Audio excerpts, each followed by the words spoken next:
Hello, everybody, and welcome to the next lesson in the upper intermediate class. We're going to look at a lot of adverbs today, both as a subject of grammar, which you can see right here, and as a subject of vocabulary. And guess what? It's also going to play a role in the pronunciation. So it's all about adverbs today. So if you have questions about adverbs, if you're not sure how to use some of them, today or this video is your chance to improve them. And in fact, you're going to have a speaking, you have a speaking assignment with me. I'll tell you right now what it's going to be so I don't forget. It has to deal with number 3 here, can't live without. Now I'll explain these short stories in a minute, but you're going to send me an audio message if you want of 1 or 2 minutes explaining to me what you can't live without. Now, the caveat or the rule is you have to include at least 2 adverbs from this lesson that you've never used before. Again, what we're trying to do is push the boundaries with each experience, with each speaking club, or if you're involved in that, or speaking partner, or live, or this audio recording. With every experience or attempt, you use new vocabulary or grammar you never knew before, or that you weren't sure about. That's how we improve, step by step, these small things. So I'm forcing you to make small improvements each time when I give you these short audio messages. Now, these 50-word stories I think are really interesting. There's the website, you can check it out. Because they're short stories. I mean, ultra short stories. Ultra is U-L-T-R-A. Ultra means very, very, very. So ultra slim is very, very, very slim. Anorexic. Ultra high is, you guessed it. All right, let's look at these: sweet talking, can't live without, departed, and the last one is entitled Revenge is Sweet. Now, I'm not sure revenge is sweet. I think it is in the beginning, but I think for most of us who have a soft soul or some conscience, it might not be as sweet later. It might have an aftertaste, and an aftertaste is sometimes not always as pleasant as the initial sweetness. All right, so let's begin. You're going to read these. They're 50 words. So this is on you. This is your responsibility. And you're going to back that up then with some practice. In B, you're going to guess which match the ending to the particular story. Then we have the type of adverbs. And I want to pause just for a minute to talk about this. So types of adverbs. We have, you can see here, adverbs of time, adverbs of manner, how you do something, adverbs of degree, the degree to which you do it, absolutely, sparingly, well, not at all, incredibly, thoroughly, comment, sadly, unfortunately, luckily, these are comments. And frequency, this is very common. I never, I rarely, I often, I always do the homework, Professor. Is that true? I hope so. Anyway, what's the point that I'd like to make here is that some of these types of adverbs you know very well. You're confident in how to use them. But I'm guessing a few of these, maybe in the middle, are a little bit more challenging. So here's my advice. Focus on them, study them a bit more than the others, because you're used to using adverbs of time and frequency. You might not know it, but you are. And the ones in the middle might be a little bit more difficult, or you haven't used them as much.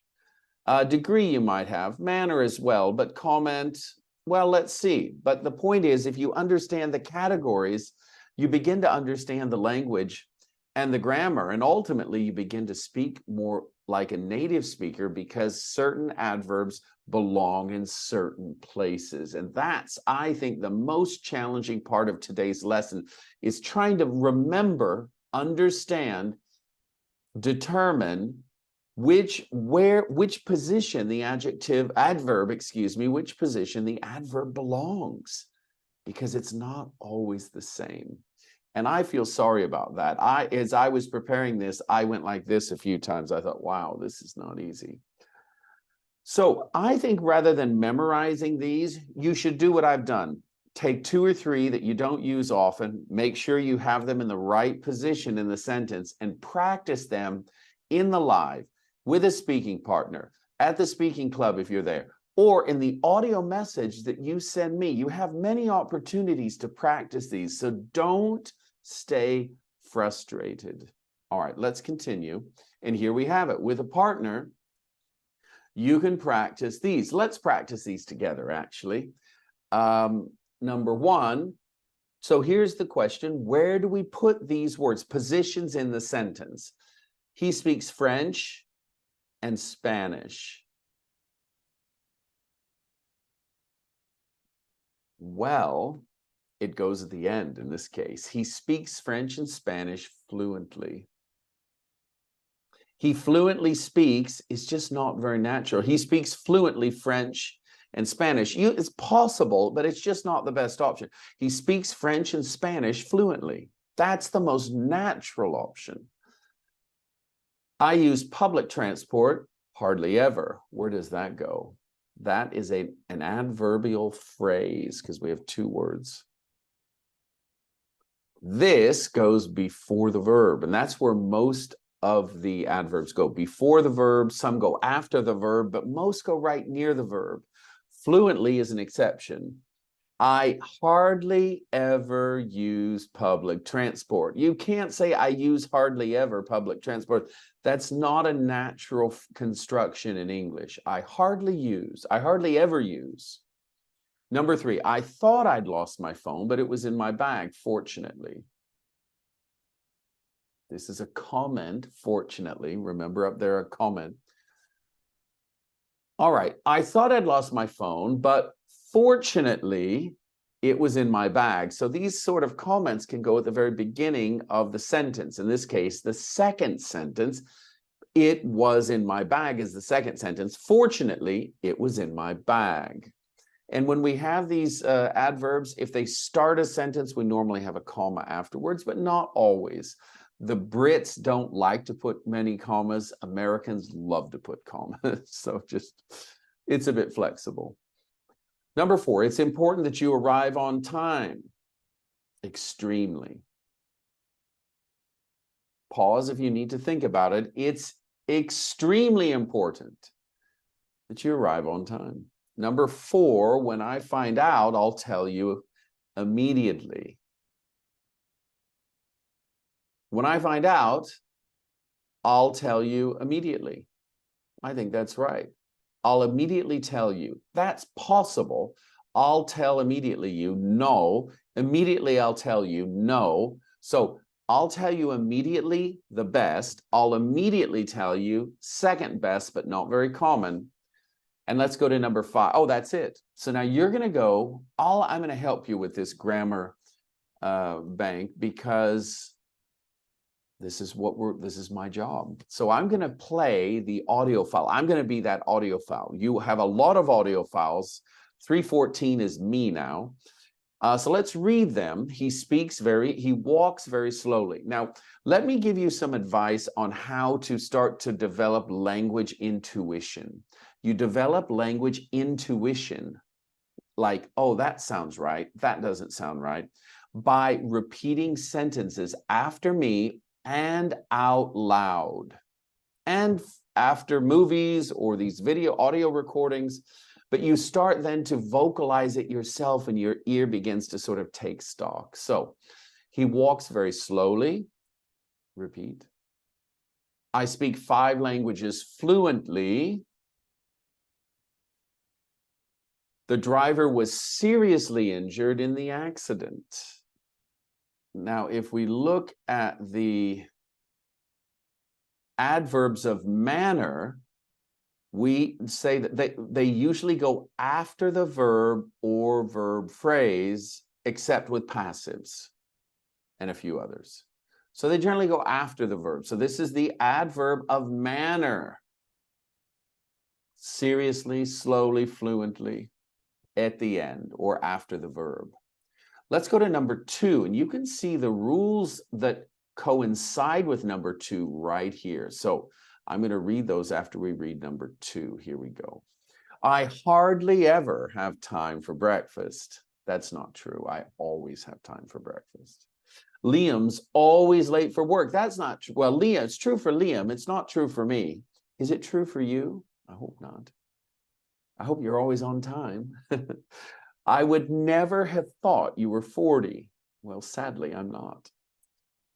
Anyway, let's look at these answers, and let's look at the rule. Adverbs of frequency, which we know very well, go before the main verb, but after a to-be verb. After a to-be verb. So Liam is always late. But the other two have normal verbs.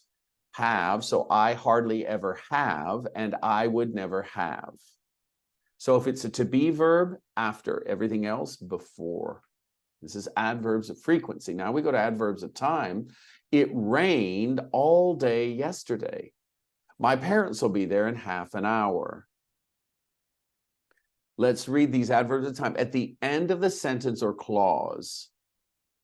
But and if we have two sets of adverbs, place and time, it's place, then time, place, then time. So look here, my parents will be in a half hour there. No, my parents will be here, adverb of time, of place, here in half an hour. So place, then time, which I think most of us instinctively know. All right, but at the end, adverbs of place and time normally go at the end. It rained all day yesterday. When did it rain? Yesterday. How long did it rain? All day. All right, let's go to number 4. And you can see here, I've nearly finished. We're incredibly tired. And my husband works a lot, but he doesn't earn much. These are adverbs of degree. It describes how much something is done or modifies an adjective. So these go before a verb or a phrase. And notice now these are before. I've nearly finished. We're incredibly tired. And with a lot and much, we have an exception. This is where I started to feel sorry for you as I was reviewing this, because they go after the verbs most of the time. I worked a lot. I worked very hard, very much today. And then we see a little bit, a little and a little bit can be used with adjectives and verbs, very flexible. Finally, comments. Unfortunately, ideally, these generally go at the beginning of the sentence because it reflects on the whole sentence, not just one word. That's what makes these adverbs a bit different. Let me say it again. These adverbs often comment on the whole sentence, not just on the verb or an adjective. Unfortunately, the parcel never arrived. It wasn't about the parcel. It was about the parcel never arriving. So it's the whole sentence that is unfortunate. Ideally is the same. All right. And then when you don't remember where it is, pick a middle position, because it's normally adverbs are generally found in the middle, either before or after the verb, or in the middle of a compound verb. That's the most common. I have never been is a very common position, never, in the middle of a compound verb. Now you've got homework to do here, and I'm going to let you do that. Now we're going to move. I'll let you do 315 on your own with here we have the listening audio file, so you can do that on your own. Vocabulary, we have another 50-word story, and we have adverbs and adverbial phrases, and we're going to go straight to the vocabulary bank. And honestly, folks, these exercises are really important. So make sure and study them when you're fresh, not when you're tired, not when you're busy, not when you're angry. when you're fresh. For me, that's in the morning. So give this your undivided attention because it's really important. These words are used a lot. At the moment, actually, especially, specially, ever, even, in the end, at the end, late, lately, nearly, near, nearly, yet still. These are all really important. We use these adverbs more than most. In other words, we use them a lot. So you have to know the difference between hard and hardly. Let's look at number one. He trains very hardly or very hard. I think we know this one. He trains very hard, at least 3 hours a day. I wish I could say that, but I don't train my body 3 hours a day. I try to train my mind, at least that though. And we're training our mind now by learning a language. Language learning is some of the best activity for your mind. A lot of studies say it reduces or slows Alzheimer's. It keeps your brain active. So what we're doing now is the best exercise we could give to our brain. It's incredibly foggy. I can hardly see. Hardly is a negative. I can't hardly see. We can't say that because hardly functions, even though it looks positive, it's a negative word. Hardly means almost not at all. So it's a pretty negative word. I can hardly hear. I can hardly see. Now you're going to do the rest. And I want you to take them seriously. And you've got the audio files to help you. And comment, we've got the comment adverbs, and then we've got more up the top here. So you've got a lot to do. And see you soon. Bye-bye.